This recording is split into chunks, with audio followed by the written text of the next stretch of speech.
Okay, should I continue on? Okay.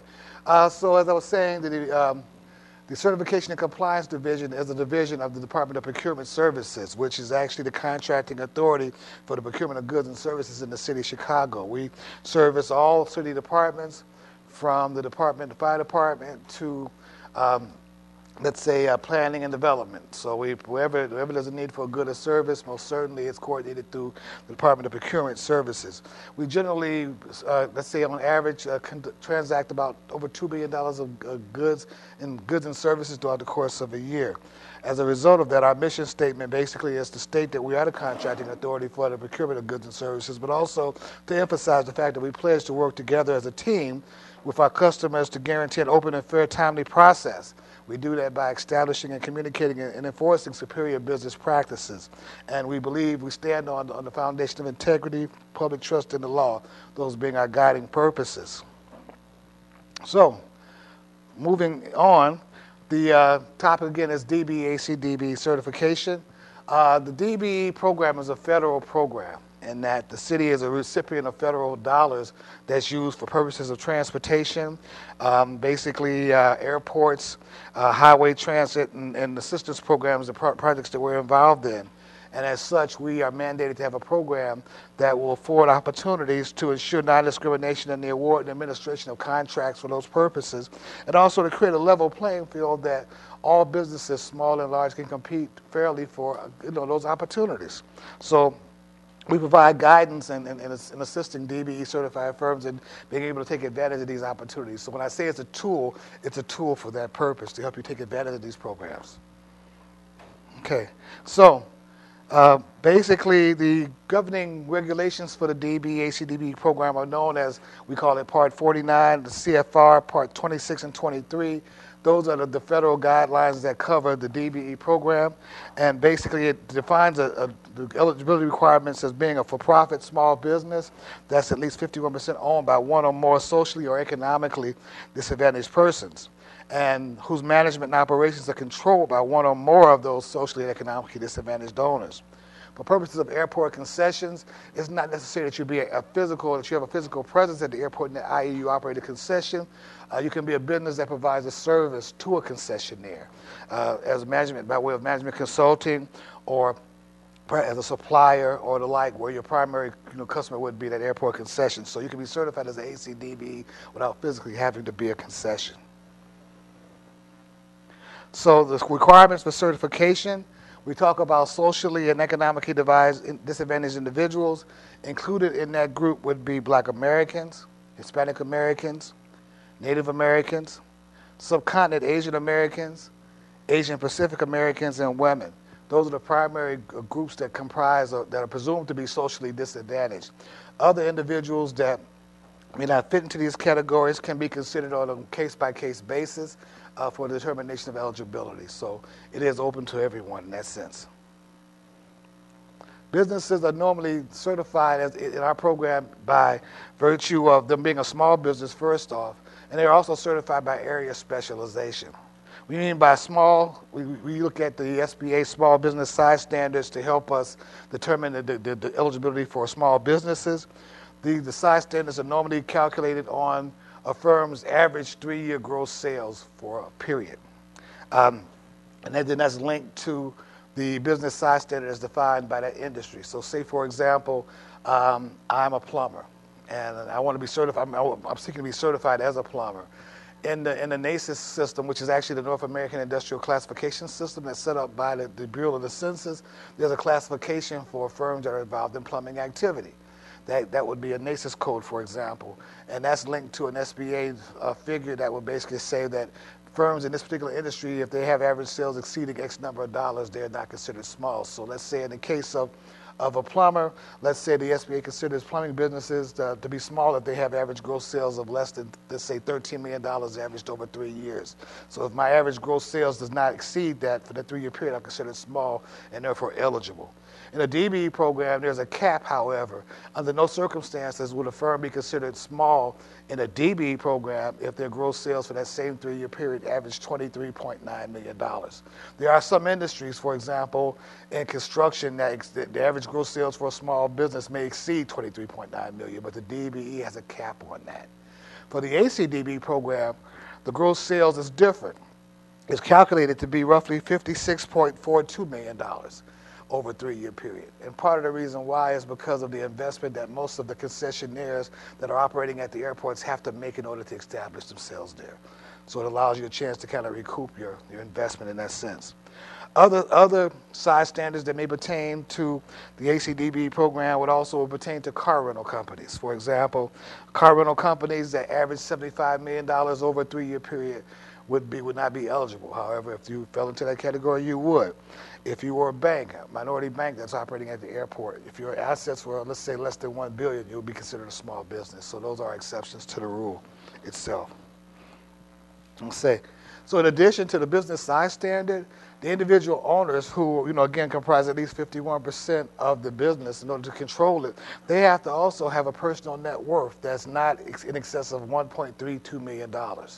So if your personal net worth, which is your assets less your liabilities, with certain exclusions, for example, your house and your business investment, if your net worth does not exceed $1.32 million, you're considered to be economically disadvantaged and eligible for consideration. So anyone here has a net worth over $1.32 million?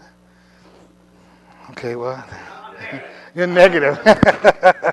Okay.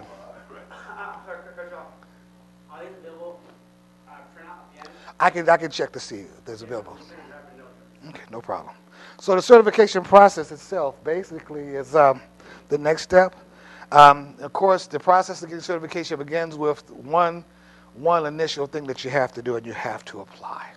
So basically, that's the very first step that you have to do. We afford you 2 opportunities or 2 ways to do that. You can do a paper application. I think there may be some out on the counter. Hard copy, as we refer to it, or you could actually do what's called an online application, which I think is probably far more expedient and efficient for everybody involved. And if you want to do that, you can actually perform that online application for not just this program, but for all of our certification programs, and there are 5, at www.chicago.mwdbe.com. So as you're going through the application process, you're going to answer questions on the application, but you're also going to support those answers with certain documents. For example, I mentioned earlier that businesses are certified by area specialization. So again, if Cordell McGarry is getting certified, and let's say I start a company for that purpose, so it's now Cordell McGarry, Inc., certified as a plumber, I'm going to provide evidence of my business organization being incorporated. I'm also going to provide documents that attest to my financial gross sales, because remember I said there's a 3-year gross sales average, so I'm going to provide things like tax returns. And I'm also going to provide information to support my abilities as a plumber, so whatever they may be.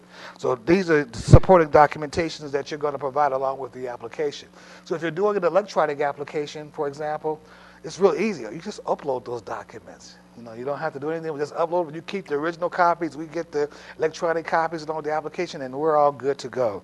Do a paper, of course. You're going to have to compile all the information submitted to us, and we'll still process it, but it's maybe a little longer. Just a little longer. During the certification process, there will be an on-site interview. That's required by federal regulations, so we'll come out to visit the owners of the business, to talk with them, to observe the operation, and maybe take pictures depending on the type of business that you're involved in. Okay, so basically some of the documents that I referred to earlier, and I don't know if you can read the screen, it's kind of small, but basically one of the first things you need to do is establish that you're a legal resident of the country. You have to do that. You don't have to be a citizen, but you have to be at least a legal resident. You have to have an ownership interest that you've invested in your business, being able to document that. That could be as small as the money it took for you to incorporate, if that was the case, or the money it took to stock your supplies or whatever. But your investment in a company is basically important, and we need to be able to document that. I mentioned business documents for the type of firm. Again, if you're a corporation, then you're going to need to have documents evidencing your registration as a corporation. If you're a partnership or LLC, you're going to have documents that evidence that organization. So those documents we're going to need. If it's a corporation, you issue stock to the members, then obviously that's the form of ownership that's going to be part of that. So these are documents that you're going to provide. We normally will ask for things like 3 years of financial statements and tax returns, again, to help us compute the average gross sale figures that we need to determine that you're small. We also need information regarding compensation of the owners, which could be in the form of W-2s or 1099s, and things of that nature. Now, there's a personal net worth form that you'll also be asked to compute again because we have to determine whether or not you're over 1.32 million. So these are some of the things you'll need. There'll be a checklist as you go through the application that'll lead you to all the various documents. So it's a process, and as such, just need to be prepared for that. I mentioned on-site interview. Again, federal regulations require the performance of an on-site visit to the offices of the firm seeking DBE or ACDB certification. So someone will come out to visit you. More often than not, we will announce our visit to give you time to prepare. On very, very rare occasions, it may be come by unannounced. And if that's the case, it may be because we tried to reach out to you and we couldn't catch you. And after numerous times, we just said, let's come out and see what's going on. But that is required. We want to interview the owners of the business, and that's primarily what we're there for. We don't necessarily need to talk to anyone else other than the owners, because those are the ones with the vested interest. We'll be looking at pretty much things like how the business is run, whose responsibilities are for different aspects of the business, things of that nature. So it's required that we can do that. Okay. So after we've kind of prepared, after we've gotten the application, we've gotten the supported information, we've had a chance to review it, we've did the site visit, we're now going through the process of making a final determination. That approval or denial is going to be based upon meeting the following points. Ownership, again, the business has to be 51% owned by the socially and or disadvantaged owners. And need I say that we talk about ownership, we're just not talking about ownership on paper. That ownership has to be real and substantial. So, for example, if you're a 51% owner, we expect you to be involved in the business intimately, to the point where you're controlling the business. That's so important. You have to be, again, a member of a group that's presumed to be socially or economically disadvantaged. Your business size has to fit into the categories pertaining to the areas of specialization that you're involved in. Your personal net worth has to be, again, let's say 1.32 million or less. Independence and control pertains to important characteristics of ownership, and we break those out separately because they're so important. For example, we look at independence from the standpoint of an owner's lack of dependence on non-owner or non-disadvantaged owners to run the business. So, for example, if you borrowed, let's say, your money to start your business from your former boss who may not be a disadvantaged individual, it will probably come to question that perhaps your independence may be compromised because you have an obligation to somebody that's not disadvantaged and who may they may attempt to influence your decisions. So that's important, and that leads to control. It is important that you control your operations, that you have an understanding of the business that you're involved in, and able to make critical decisions on that business as it needs to. In some cases, you may need a professional license. In some cases, you may not. In some cases, you may have the experience based upon education and training, but are not necessarily licensed to actually perform the function, but your demonstration of your ability and your understanding of the business where you can control and make the policy decisions that everyone follows is going to be important. That's an aspect that's most certainly there. The burden of proof for doing this process is on the applicant, so we will always say tell a story. It is so important. One of the questions that I get from many applicants is, may lie along the lines where I just started my business maybe 2 months ago. I don't have 3 years of tax returns. Can I still be certified? Yes, you can. The startup businesses can be certified, but your story is going to be more intricate and basically as you describe the things that you do. I might look at, for example, contracts that your business has been involved in, your financial history by way of your tax returns to basically ascertain whether the industry that you're working in, and I may couple that with other information I get that tells me that you understand what it is you do. For a startup, there's no such history. There's no startup history. There's no ongoing history. All you have is what you came in the door with. And many times that's an opening balance sheet that will just evidence your initial investment. So in that case, it's going to be important that you tell a story. So for example, even though you may have an application that says 2 years of financial statements, you're going to say, well, I don't have them. Why? Because my business basically is a startup. It's much better to answer it that way than to say not applicable, where someone might now want to follow up and ask you a follow-up question, which could be answered much like that. There may be circumstances, again, where you might need to provide information regarding the services that you provide in a more narrative context than being able to provide me with contracts, because you don't have any contracts yet. But being able to demonstrate your ability to perform the service that you're looking at trying to do is important.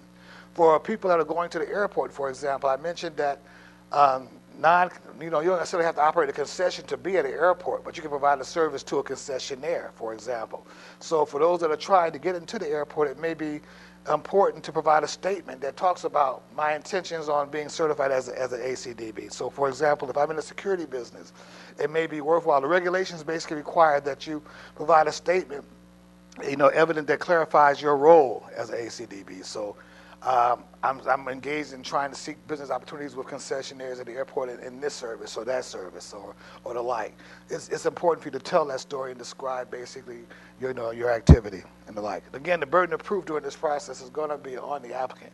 We'll work with you to try to resolve the questions that you may have. If we have questions, we try to follow up in a systematic way as well. So as we're reviewing the application, if there's a need for additional information, we'll generally reach out to you. In the form of a letter. We'll give you something like maybe 20 days to respond. In the event that you're unable to, we'll give you another 10 days before you respond. And if there's no response, ultimately we have to close your file and continue moving. But just to give you an idea, that we will try to work with you on that. So let's just see. So the benefits of being certified, as a DBE or ACDB with the City of Chicago. First off, there's no fee, no application fee, so it's free, and that's a good thing. Certification as a DBE or ACDBE provides opportunities for participation in U.S. DOT, Department of Transportation, and FAA, Federal Aviation, opportunities or contracts with the City of Chicago and two other agencies such as the Illinois Department of Transportation, Chicago Transit Authority, Metro, and PACE. All the 5 groups, City of Chicago and the others that I mentioned, are part of a group called the Illinois Unified Certification Program. So you can be certified with any one of those agencies and be eligible for participation in contract opportunities at any of those agencies. So there's no need to get certified at 5 different agencies as a DBE or ACDBE. That one certification will carry itself through out the other agencies. We have a relationship with a number of local community agencies that we refer to as assist agencies, and they can provide assistance to you in many ways. Business information, advice, counsel. They may also serve, provide you opportunities for contracts and, elsewhere. So we also, encourage you to take advantage of that assist agency network.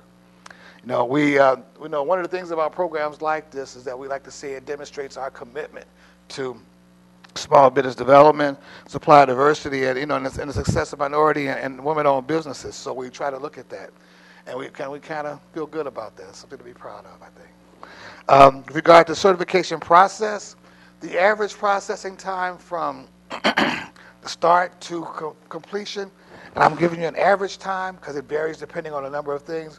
We try to get it done within 90 days. Again, we have keep into account that there's seasonality that you might encounter. Like for example, demand.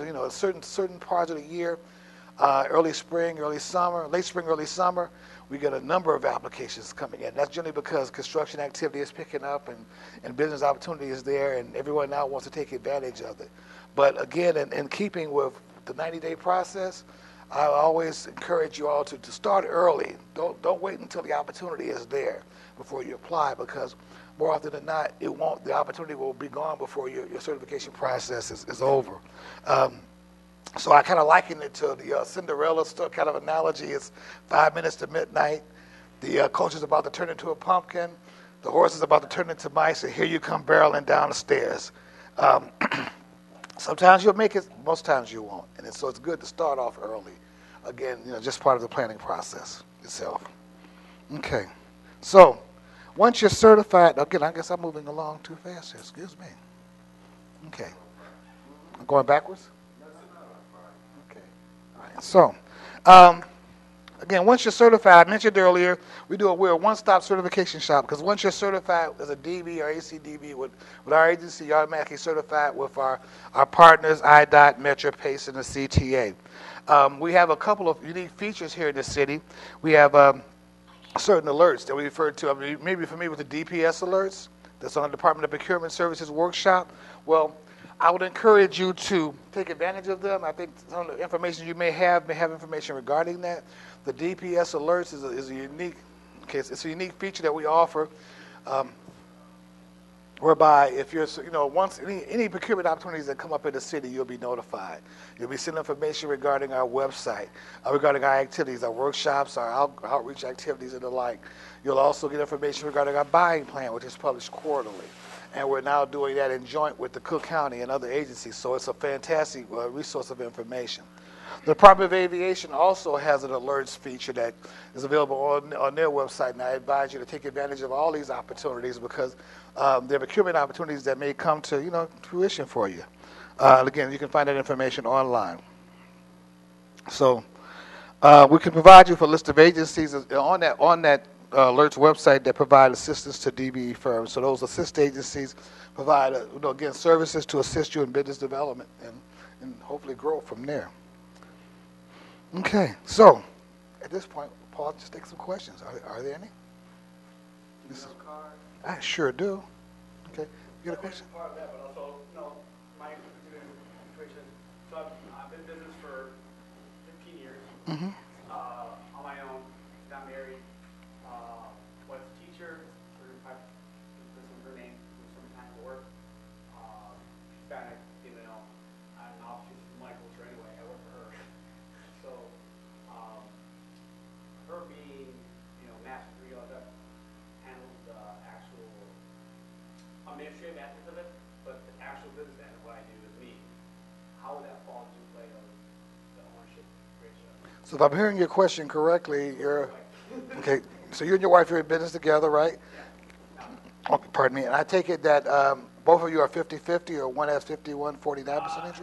I have put down just for argument's sake 100% to her. Okay, so she's 100% owner of the business, and her activities are involved, as you indicate, are administrative in the sense that she does the books, monitors the paperwork, and you're actively involved in the business. So the first question I would ask then would be, what is the business activity, primary business activity? Well, we have one is the auction services, marketing consultant, and then we have products. So like for instance, we actually own a couple of hot sauces, food-based products that we deliver over to local luxury. If you're from Iowa, there's special like Iowa specific foods. Okay. Okay. Brand it, we create it, and then we ship it out to you. Okay. So the challenge in this case would be for the 100% owner to demonstrate that they have a competency and ability to manage those aspects of the business. Just the administrative portion of it wouldn't be sufficient. I mean, in that, doing the bookkeeping and the paperwork, much like that's fine. That's an important aspect of the business. But the primary business activity is what the owner should be focused and concentrated in. So as long as that person can demonstrate that they are actively involved in that aspect of it and can control that aspect of it, then I don't see any reason why there wouldn't be a certification issue. Should be okay. Yeah, and another question was on policy. Well, not policy, but I'm from Indiana. Mm-hmm. My corporation is based out of Indiana. Okay. I then sold it to my wife, and we had to work stuff together. If I can hear now, I was waiting for my Illinois state, where your tax leader from the state right now. Mm-hmm. At the same time. Perfectly, I walked in, you guys are here, so on the way. But does it matter which one we apply through, Illinois or Indiana? It does have a bearing. If your business is based in Indiana, you should seek certification there first. And after you've received certification there, you can come to our state and get certified. There's a rule among all the different states that are involved that you should be certified first in your home state. So if you're based in Indiana, that's the first place you'll want to get certified. Now the good thing is that the story I'm telling you now should be the same story that they're telling you. Yeah, I'm assuming so. It's just in terms of proximity. I mean, my corporation was started there. It was actually just cheaper to transfer it over and do what's called a Illinois. Foreign. typically a transfer corporation allows them to do zero. So let me ask you again: are you planning to operate in the state of Illinois exclusively?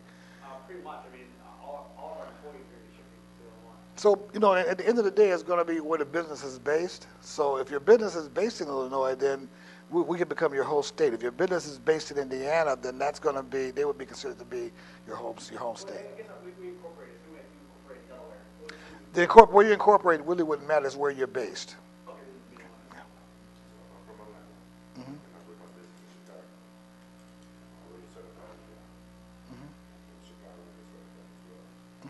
Yes. If you're certified in your home state of Atlanta, you're more than welcome to come and go through the certification process. There are rules for interstate certification. We don't really need to go into it detail here, but basically the rules are intended to try to make it easier for out-of-state firms to get certified in another state. You can do that. Yes, sir. Oh. Here you go. But I have one question. Sure. What I don't want to. What my plan is to, I own a manufacturing company, Mm-hmm. and I'm creating my own unique retail stores with products that I manufacture, and I wanted to set up in the airport because a lot of I deal with a lot of people that travel, through the city, and on their way out, pick up their Twinkies and stuff, because they can't reach cars. Mm-hmm. And so that's really what I want to be certified. Okay, so Be able to do business at the airport. okay, so if I'm hearing you correctly, you're a manufacturing company that's beginning to branch into retail. Okay, and you're looking at possible opportunities at work at the airport. So in a case like that, I can see you going for a certification as a DBE, as a manufacturer and retailer. DBE, DBE as a manufacturer and retailer. Mag- As a manufacturer in those areas. okay, and retail. Right. And ACDBE in the concession or retail operations. ACD, BE as a concessionaire or retailer of those. Right. and retail. Mm-hmm. I presume as a concession you're going to be selling the goods and services to travelers, so that's the retail end of it. So that would be most certainly that's you're serving the travelers, and that's one thing you can do. As a manufacturer, you can get certified as a DBE. Perhaps there may be opportunities that may come down the road.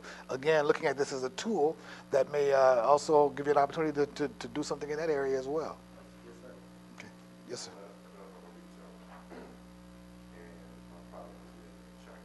Mm-hmm.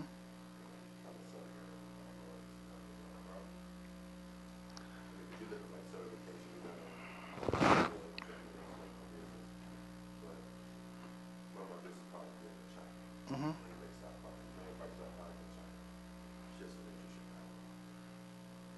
I mean, you're certified as a business that's involved in a particular industry, and there's nothing wrong with that. Now, the fact that you may import your goods from another country and sell them here, depending on how you do that, and the sort of contract that you may be seeking to get bid on, it may have a bearing on how the credit is counted, but it most certainly is not a barrier to being certified. Yes, sir? What's the difference between DBE and the MBE? Okay. The MBE and WBE and BEPD programs are what I refer to as the local programs. They're governed under City of Chicago ordinance. Those certification programs were created by the city, I think around 1985, when it was first done, and it pretty much designed to assist minority eligible businesses in taking advantage of opportunities that are pretty much originate from the city's budget. So we have a corporate budget that we use for operations.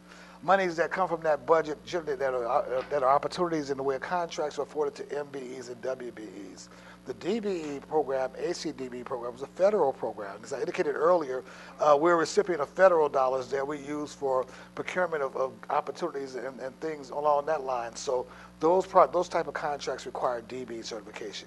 A good example of that might be the recent Green Line project that was done on CTA where they the Red Line project where they resurfaced the Red Line tracks. Those were all done with federal dollars from the Department of Transportation. So the contractors that were involved in participating on that contract were DBEs, for example. There was an airproof, at one of the airports several years ago, there was a soundproofing program designed to assist the local homes, to soundproof the local homes from some of the jet noise. Some of that money was funded through federal dollars and some was funded through local dollars. In that particular case, both MBEs and DBEs were invited to participate based on the source of funding. So when you look at those types of certifications, that's what you're looking at. Okay?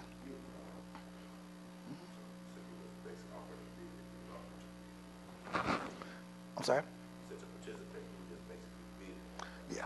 Oh, yes. You bid. I mean, once you see, and again, so once you sign up for DPS Alerts, for example, you'll probably get an email that announces an RFP or a bid opportunity that's coming up. And if it's something that interests you, you're going to want to get information on it. So you're going to inquire about the circumstances of the bid. And there'll probably be information that will tell you. Basically, we're looking for DBEs or ACDBEs or MBEs. And it'll be in there. It'll tell you pretty much that type of participation. So you'll be able to see what sort of certification you may or may not need to participate, which is another reason why, if it's possible, go for all the certifications. There's nothing wrong with having them. They're tools. I can't emphasize that anymore. They're tools that are available for you to use when the opportunities come about. You don't want to wait for the opportunity to show and then say, I got to have it. But if you've planned for it earlier, then it gives you that much more of a leg up on things. Yes, sir? Information on that symposium out there, do you know? There should be. It should be. If not, in our office on 806, there should be information there. So at the counter. Yeah, so I'm going to go over all the alphabet soup. BEPD?